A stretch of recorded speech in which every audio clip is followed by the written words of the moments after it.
그 누구지요? 그 독일의 본헤퍼 목사님이 이 그때 히틀러에 저항하면서 이렇게 지은 시들입니다. 그 시를 찬양으로 이렇게 이 원본은 독일에 있어요. 그래서 독일 말로 이렇게 들어도 은혜가 되고 좋은 그런 찬양입니다. 우리 찬양대에서 더 열심히 또 하나님께 늘 영광 잘 돌릴 수 있도록 우리 영광의 박수를 하나님께 올리도록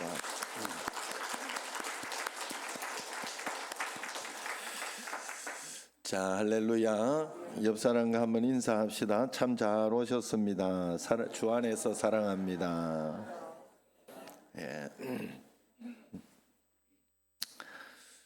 체불암 시리즈 이야기 하나 하겠습니다. 체불암과 김혜자 씨가 레스토랑에 딱 가서 이제 촌 사람이 마치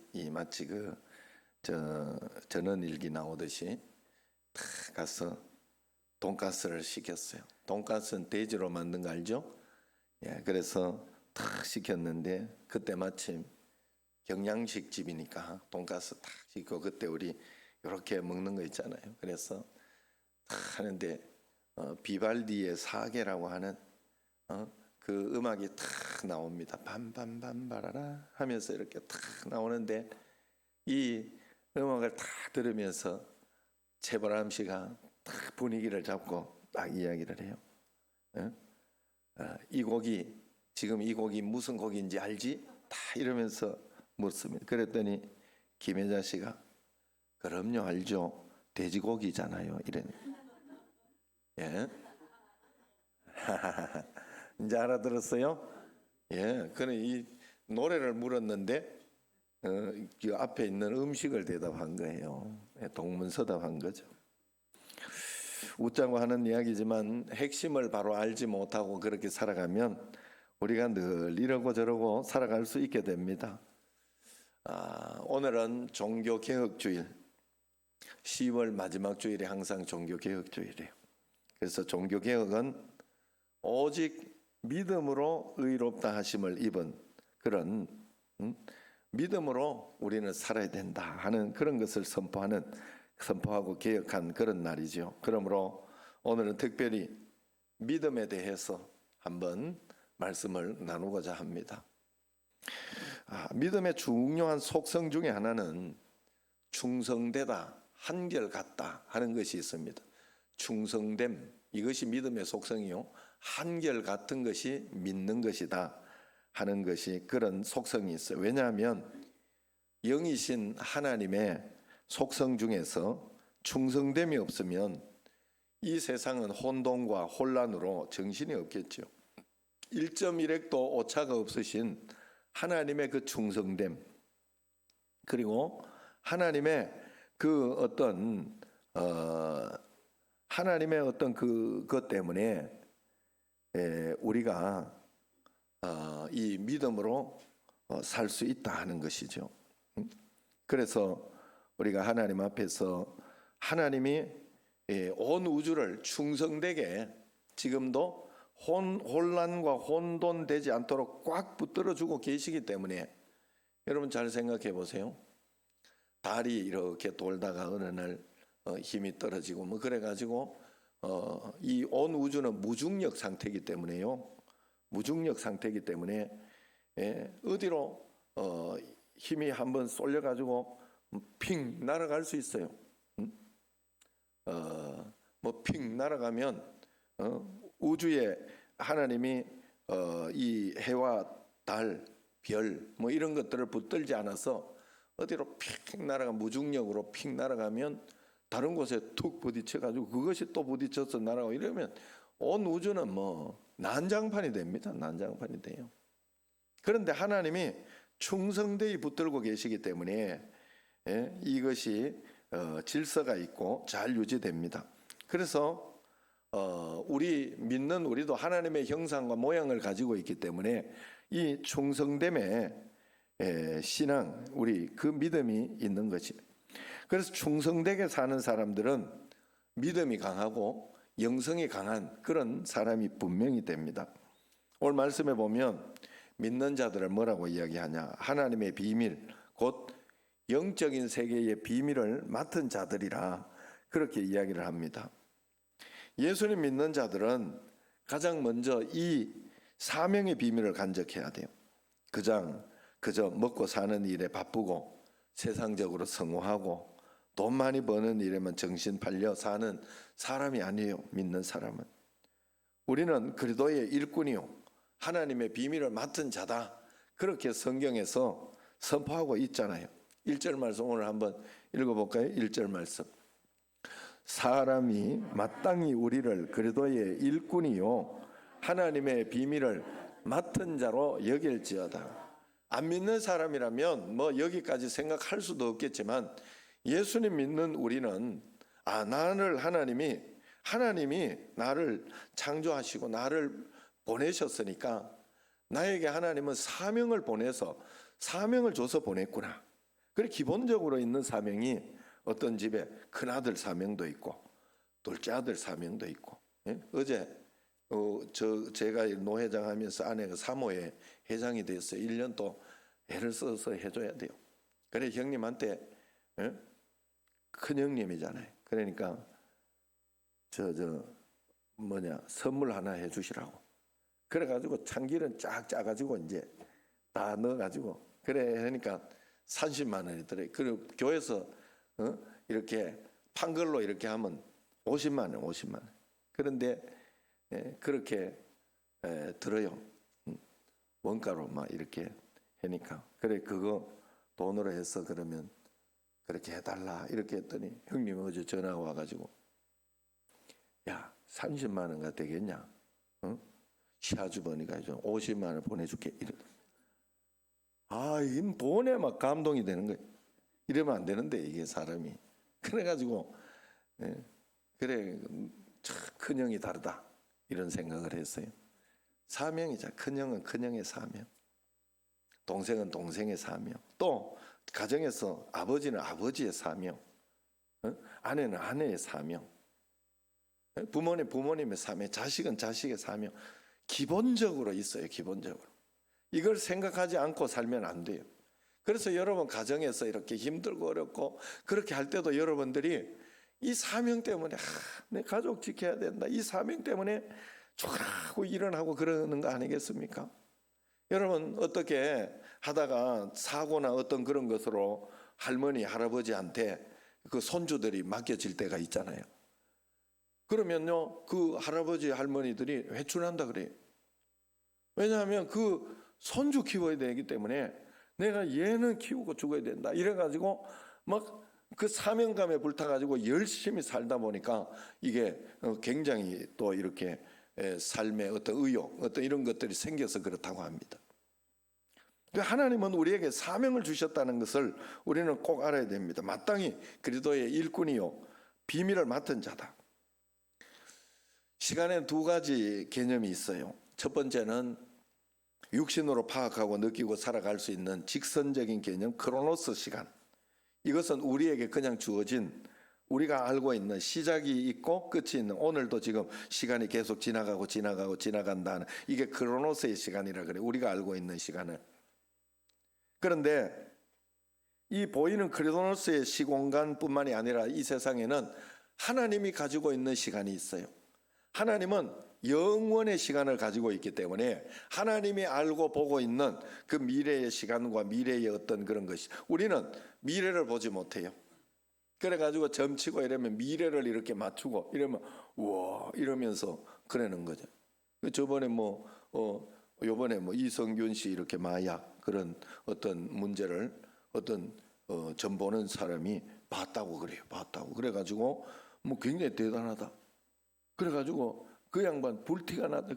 그래가지고 그 양반 어디 있냐 이랬더니 죽었다고 하더라고.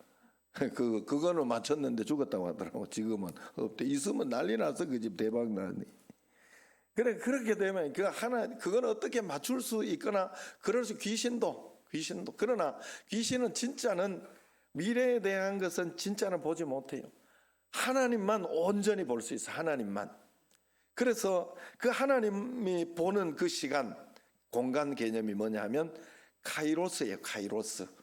크로노스의 시간은 직선적인 시간 그거지만 카이로스는 하나님과 인생 사이에 있는 그 시간, 영원의 시간, 그것을 볼 수. 하나님은 그래서 현재도 보고 과거도 보고 미래도 볼 수 있는 그런 시간의 개념을 가지고 있죠. 그렇기 때문에 우리가 미래까지도 알고 계시고 지고 계신 하나님 앞에 기도하고 우리의 인생을 맡길 수가 있는 거죠. 그래서 우리가 믿음을 가지고 사는 것은 이런 비밀을 가지고, 이 믿음을 가지고 살아가는 사람들, 하나님의 그 카이로스의 시간을 가지고 하나님께 내가 이야기하면 하나님은 나의 미래를 바꾸어 줄 수도 있고 하나님이 인도해 주실 수 있는 하나님의 시간 안으로 들어가는 게 이 믿음이에요. 그리고 우리로 하여금 이 비밀을 맡은 자라 이야기합니다. 그래서 맡은 자라는 말은 오이코노모스라고 해서 관리하는 자라 하는 뜻이 있어요. 우리는 이 비밀을 관리하는 자, 또 곧 비밀을 열기도 하고 닫기도 하는 자요. 또 그 비밀을 사용할 수 있는 자다. 그리고 우리는 하늘을 이 땅에 가져오는 문을 여는 것이 바로 맡은 자가 할 수 있는 일이다 하는 거예요. 그래서 2절에 보면 맡은 자가 해야 할 일을 이렇게 이야기하죠. 2절 말씀을 한번 같이 읽어보겠습니다. 그리고 맡은 자들에게 구할 것은 충성이니라. 할렐루야. 맡은 우리에게 요구하는 것이 하나 있는데 그것을 하나님은 충성이라고 이야기를 했어요. 맡았으면 충성해야 된다. 그래서인지 성경에서는요, 충성과 믿음이 헬라어로 같은 단어예요. 피스티스라 그래요. 피스티스. 어떨 때는 이 문맥에서 충성이라고 번역해야 될 때는 같은 피스티스인데 충성이라고 번역하고, 또 어떨 때는 믿음이라고 이건 번역해야 된다 할 때 신실함, 믿음 이런 걸로 번역해야 될 때는 또 믿음이라고 그렇게 번역하고 그럽니다. 이것은 의미가 있는 뜻이죠. 우리 인간의 믿음이 카이로스의 시공간을 열어 하나님께 나아가는 길이 된다는 거죠. 그런데 그 길을 열려고 하면 한 번에 이례적인 것으로 하는 것이 아니라 충성과 같은 것으로 믿음을 지켜내야 하나님의 역사가 일어날 수 있는 그 속으로 우리가 들어간다는 거예요. 다시 말해서 믿음은 한순간에만 발휘되는 순간적인 것이기도 하지만 오랜 시간 변하지 않고 꾸준히 그 자리를 지켜내야 하는 계속적인 태도가 믿음이라는 거예요. 그래서 믿음을 내가 여러분들에게 늘 예전에 설명을 하기를, 믿음은 믿는 것이다. 한번 믿으면 천국 티켓 얻었다, 그걸로 끝이다, 이런 것이 아니라는 거예요. 계속 믿어야 돼. 믿음은 믿음이 아니라 믿음이라 그랬어요. 계속적인 하나님 앞에서의 태도가 나의 진짜 믿음인가요? 한번 그냥 예수님 믿고 영접하고 끝났다 이러면 그건 진짜 믿음이 아니고 없어지는 그러한 믿음일 수 있어요. 마치 퇴학당하는 믿음과 같은 거예요.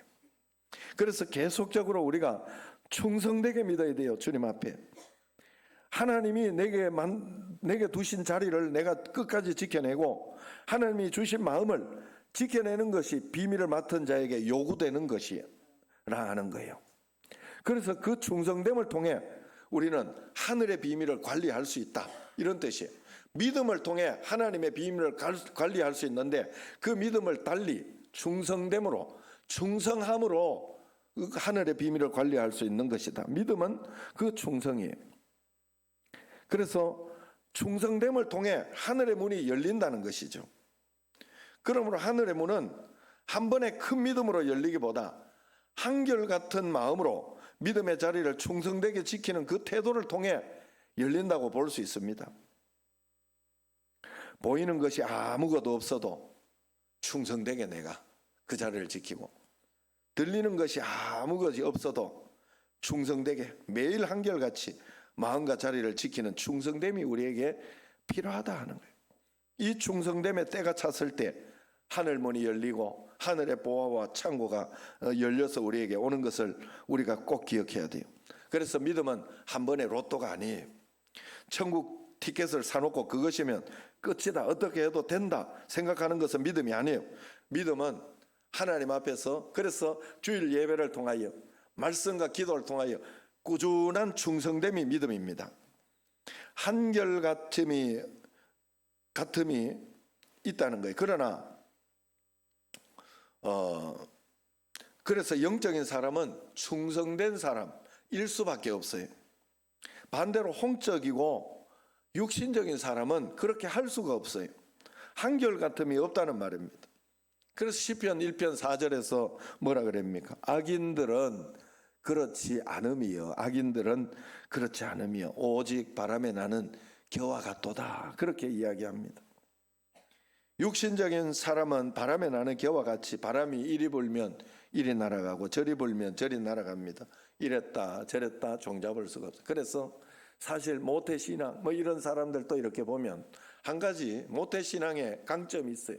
뭐가 있는가 하면 충성됨이 좀 있어요. 충성됨이 막 이러든지 저러든지 교회에서 이런 일 저런 일이든지 흔들리지 않고 나는 교회 가서 죽어도 교회 가서 뼈를 묻어야 된다 뭐 이런 게 그냥 푹 박혀 있어 가지고 죽어도 이렇게 주님 앞에 충성되게 하는 그런 것이 좀 있죠. 그것이 또 강점 중에 하나예요. 은혜를 잘 못 받는 것도 있는데 그 강점이 하나 있기는 해요. 그래서 어쨌든 믿음은 꾸준한 충성됨이에요. 예? 그래서 우리가 그런 마음으로 주님 앞에 나아가야 됩니다.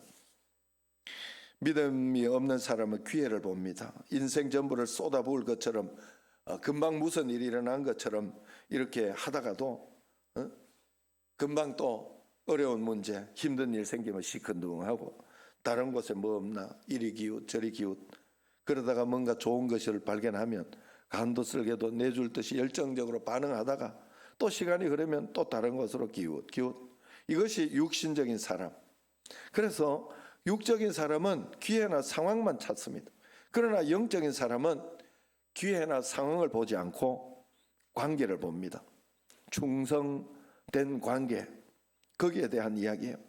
영적인 사람은 돌아가는 상황에 따라 이리저리 움직이지 않아요. 하나님이 있으라, 거기 있으라 그러면 거기에 끝까지 머물러 있습니다. 하나님이 이거 해라 하면 끝까지 합니다. 하나님이 가라 그러면 둘도 보지 않고 또 갈 수 있는 힘이 있습니다. 성교 가라 그러면 그렇게 하는 게 충성이며 영적인 것입니다. 그래서 육은 바람에 나는 겨와 같이 흔들리지만은 영은 물가에 심은 나무와 같다 그렇게 이야기합니다. 그래서 영적인 사람은 언제나 그 자리에 충성되어 서 있는 사람이 영적인 사람이에요. 그래서 내가 얼마나 영적인 사람인가, 내가 얼마나 믿음의 사람인가 보려고 하면 영적인 삶을 내가 어떻게 살고 있는가 판가름해 보려면 내가 얼마나 한결같이 예배하고 얼마나 한결같이 기도하고 거기에 흔들림이 없이 진리를 지키고 믿음의 진리를 지키고 자리를 지키고 그렇게 있는지를 보면 압니다. 사람 앞에서도 그렇고 하나님 앞에서 그런 것이에요. 그리고 하나님께서 하신 말씀이라면 보이는 것이 없고 들리는 것이 없어도 하늘의 문이 닫힌 것처럼 그렇게 답답하게 느껴져도 여전히 한결같은 마음으로 그 자리를 지키고 말씀을 지키는 것이 영적인 충성이에요. 영적인, 그 사람이 영적인 사람이. 제가 생각하기에 가장 영적인 분 중에 한 분은 1977년 남편과 세 딸과 함께 이집트 선교사로 들어가신 중동 1호 대한민국 여자 선교사님을 이야기하지 않을 수 없습니다. 그 당시는 누구 하나 공항에 마중 나올 사람도 없고 집을 구하거나 정착을 도와줄 사람도 없던 때인데 선교사님은 오직 믿음으로 하나님이 보내신 그 이집트로 갔습니다. 이집트 선교사로 가라 말씀을 받고 믿음 하나 가지고 부부가 들어간 거죠. 그러나 진짜 믿음은 그 후에 나타나는 거 아니겠습니까? 말씀만 받았다고 다 그냥 되는 게 아니에요. 끝난 게 아니잖아요. 가서 살아내야 하고 선교해내야 되잖아요. 다음 단계가 남아있는데 갔다고 끝? 그런 일은 없습니다. 우리 믿음도 똑같아요. 내가 예수님 믿고 난 뒤에 믿음의 삶을 통해 더 큰 은혜를 받고 하나님 나라를 이루며 하늘의 축복이 땅의 축복으로 연결되는 삶을 믿음으로 충성될 때 그 삶이 살아내지는 거예요. 역사가 일어나고 기적이 일어나는 겁니다. 그 믿음은 발휘하지 못하고 그저 믿었으니 잘 되겠지 하는 것은 세상에 어디에도 없어요. 여러분 생각해 보세요. 서울대학교 들어갔다 그러면 끝입니까? 어디? 그래 여러분 서울대학교도 머리 되는 사람이 들어가야 돼. 머리 나쁜 사람 억지로 집어넣어 놓으면요 그거 가서 굉장히 힘들어요. 그 천재들만 모여 있는 데에서 견디기 힘들다 그래요. 그래가지고 서울대학교 들어갔다고 나는 다 됐다 생각하면 안 돼. 거기서 1학기 공부, 2학기 공부해야 되고 열심히 공부, 시험도 잘 치고 해가지고 올라가야 돼요. 1년, 2년, 3년, 4년 잘해야 됩니다. 들어갔다고 그냥 졸업이 되는 게 아니에요. 만약에 그렇게 해가지고 난 들어갔으니 됐다 이러가 땡땡이 치고 농땡이 치고 공부 안 하고 또 학교 안 가고 이러면 잘립니다. 그냥 바로. 안 그래요? 중요한 거예요. 이건 중요한 개념이에요. 여러분 퇴학 조치 당합니다. 계속 잘해서 졸업해내야 돼요. 우리 인생도 마찬가지예요. 예수님 한번 믿었다고 끝나는 게 아니에요.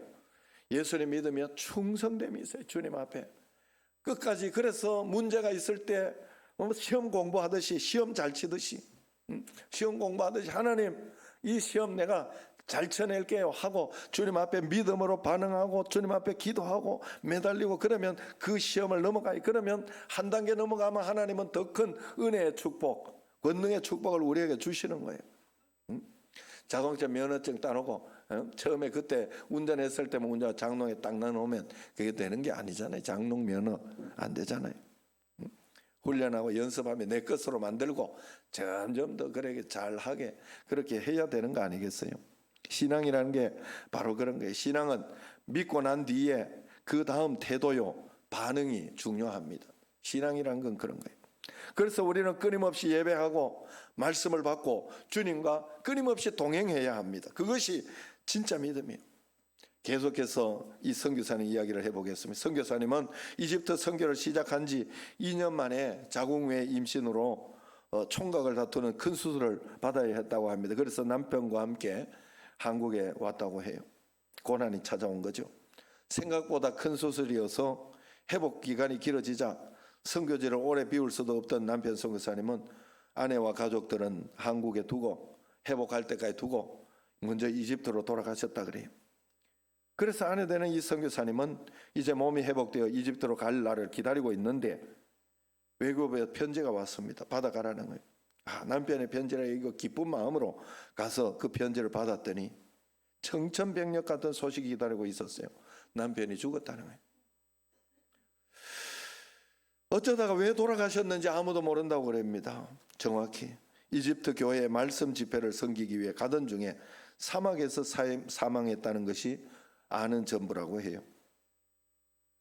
그래서 남편의 죽음을 수습하기 위해 이집트로 갔을 때 선교사님을 기다린 것은 그 환히 웃는 남편이 아니라 무덤과 비석뿐이었다고 하죠. 이에 선교사님은 하염없이 울면서 기도했다고 합니다. 주님, 제가 이제 어떻게 살아야 됩니까? 어떻게 해야 될까요? 주님, 저를 향한 뜻이 무엇인데 이런 고난이 있습니까? 하고 울부짖으며 기도를 했다고 합니다. 계속 기도하는 가운데 성령의 음성이 들리더랍니다. 내 남편은 이집트와 영혼과 또 중동의 영혼을 사랑했단다. 그래 그 음성에 주님 저도 사랑합니다. 그 영혼을 이집트 영혼을 사랑합니다. 그랬더니 그렇다면 남편의 뒤를 이어 이집트에서 계속 사역해야 되지 않겠나 그러면서 하는 말씀이 들리더라는 거예요. 그 음성을 듣고 선교사님은 결단했다고 하죠. 주님, 남편이 가진 언어의 능력, 지혜는 내게 없지만 주님이 주신 힘과 능력을 의지해서 다시 이집트로 가겠습니다. 그래서 남편 무덤 앞에 다짐했다고 합니다. 당신 목까지 내가 다 감당하겠습니다. 결단하고 그렇게 선교사로 갔다고 해요. 여러분, 그러나 아랍에서 여성 혼자 산다는 것은 정말 말로 표현할 수 없이 위험하고 힘든 일이었다고 해요. 한번 그 결단으로 다 되어지는 것이 아니라는 거죠. 어찌어찌야 매년 한국으로 돌아가야 되겠다, 접어야 되겠다 하는 생각이 없었겠냐 하는 거예요. 그러나 하나님이 자기를 여기에 두었는데 남편이 없다고 해서 하나님 보내신 곳을 떠날 수 없다 하는 그 마음 하나 가지고 이 충성됨으로 한 해, 두 해, 이집트에 머무셨고 그것이 어느덧 42년이 되었다고 합니다. 여러분, 이것이 진짜 영적인 것이라는 것을 이야기하는 거예요. 충성된 것, 신실한 것, 이것이 진짜 믿음이며 이것이 진짜 영적인 것이에요. 여러분, 믿음은 충성된 한결같은 하나님을 향한 나의 태도예요. 하나님께서 두신 곳에 한결같이 머무는 것이 충성이에요. 믿음으로 발을 떼어서 이집트에 처음 들어간 것도 믿음이지만 계속해서 진짜 하늘을 여는 믿음은 42년을 흔들리지 않고 하나님이 맡겨두신 그곳에 머문 그 충성이라 할 수 있다는 거예요. 비가 오나 눈이 오나 심지어 남편이 세상을 떠나도 한결같이 하나님 두신 곳에 머무는 태도, 이것이 진짜 하늘문을 여는 믿음입니다. 그것 때문에 실제로 선교사님이 가는 곳에 곳곳마다 무수한 하늘의 문이 열리고 놀라운 사역 열매, 기적이 나타났다는 것은 말로 할 필요도 없다고 합니다. 여러분, 우리 청신제일교회도 지금 9월 10월 기도도 충성되이 여러분 기도하시고 또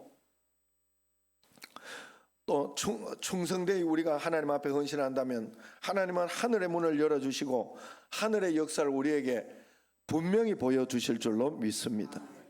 여러분, 우리는 하나님의 도움 없이는 이 땅에 껍데기 같은 인생, 허무하고 답답하고 아무 낙이 없는 그런 삶을 살 수밖에 없어요. 그러므로 우리는 언제나 주님이 필요합니다. 주님의 힘으로만 살아야 의미가 있고 생기가 도는 거예요. 그래서 사도 바울은 그리도인들에게 편지를 쓰면서 말미에 이렇게 요청하고 있지요. 고린도전서 15장 58절. 오늘 이 성시교도 할 때도 마지막에 이 말씀이 있었어요. 같이 한번 읽어봅시다. 그러므로 내 사랑하는 형제들아, 견실하며 흔들리지 말고 항상 주의 일에 더욱 힘쓰는 자들이 되라.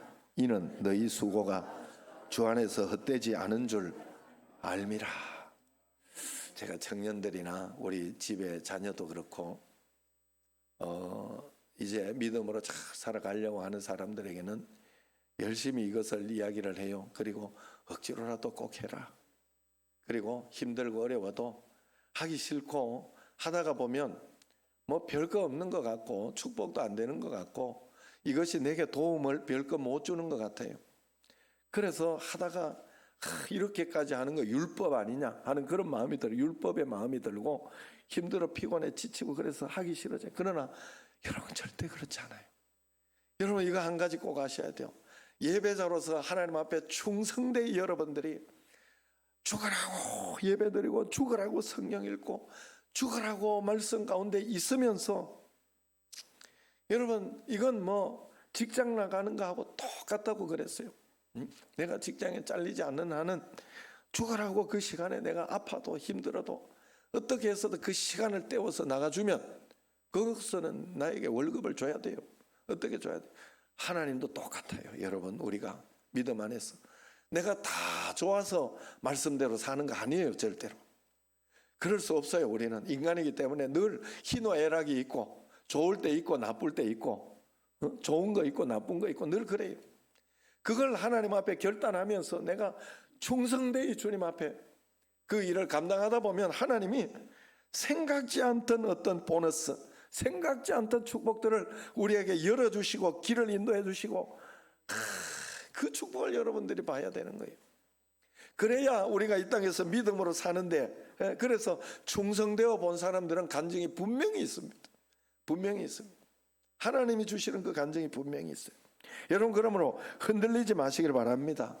하나님은 살아계시고 나의 모든 문제를 가장 좋은 것으로 이끌고 계셔요. 여러분, 억지로라도 여러분 오베데돔이 아니라 억지로 하는 그런 어떤 율법적인 걸 알고 있지만은 내가 억지로라도 해야 된다 하는 것도 알고 있는 사람이 이렇게 하는 것을 구레네 시몬의 축복이라 그래요. 구레네 시몬이 어쩔 수 없이 참 불쌍하기도 하고 그리고 강제로 지라 그래가지고 강제로 진 십자가예요. 졌는데 예수님의 십자가를 잘 진 거지. 여러분, 우리가 예수님 믿고 주님 앞에 나왔으면 예수의 이름으로 십자가를 지는 거거든요. 예수님 때문에 내가 참는 것이다. 예수님 때문에 내가 용서하는 것이다. 이것이 있어야 돼요. 그게 바로 우리로 하여금 충성되게 만. 이 충성함이 있으면 억지로라도 하면 하나님께서 그것을 여러분에게 축복의 도구로 반드시 연결해 주십니다. 절대로 여러분 이것이 헛된 것이 없어요.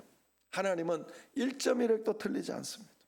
그러므로 이건 아닌 것 같고 잘못되는 것 같아도 주님과 동행했을 때 오는 축복이 얼마나 큰 것인지 우리는 충성해 봤을 때 알게 됩니다. 그러므로 그 사명으로 우리는 충만해야 돼요. 사도 바울은 이 믿음으로 이 사명으로 충만했습니다. 그래서 디모데에게 편지를 쓰면서 하나님이 자신에게 맡겨주신 사명을 이야기합니다. 디모데전서 1장 12절 같이 한번 읽어봅시다. 나를 능하게 하신 그리도 예수 우리 주께 내가 감사함은 나를 충성되게 여겨서 내게 직분을 맡기셨다. 우리 가정에 내가 가정의 자녀로 아니면 직장에 어떤 직분을 이렇게 했는 것은 내가 잘해서 갔다 이렇게 생각하면 안 돼. 하나님이 내게 직분을 맡기셨다. 교회에서도 장로님 직분을 맡고 이렇게 하면 그 충성됨이 달라요. 더 이렇게 각오가 달라요. 왜냐하면 이 장로의 직분을 맡았으니 내가 그렇지 않은가 하는 그런 마음과 결단이 있기 때문에 그래요. 여러분, 하나님이 내게 일어나는 모든 사건들, 상황들 가운데에서, 직장 가운데에서 하나님이 내게 이 나를 충성되이 봤으니 이것을 맡겼다. 사도 바울은 그렇게 본 겁니다. 그래서 하나님 앞에 나를 충성되게 봤구나. 너는 이 사명을 충분히 감당할 수 있을 것이라 봤구나. 그래서 나를 이렇게 이 가정에 나를 선교사로 보내고 이 또 회사에 나를 선교사로 보내고 이 교회에 또 직분자로 나를 보내셨구나. 이런 마음으로 충만했다는 거예요. 여러분, 지금 여러분이 맡겨진 가정의 사명, 직장의 사명, 교회 직분의 사명, 이 모든 것들 하나님이 여러분을 충성되이 여기에 맡겨주신 줄로 믿으시길 바랍니다. 도망하면 안 돼요. 왔다 갔다 하면 안 돼요. 충성하십시오. 그러면 생명의 면류관, 축복의 면류관, 능력의 면류관이 오게 될 것입니다. 주님 앞에 충성된 여러분과 저가 되기를 주의 이름으로 축원합니다. 기도하겠습니다.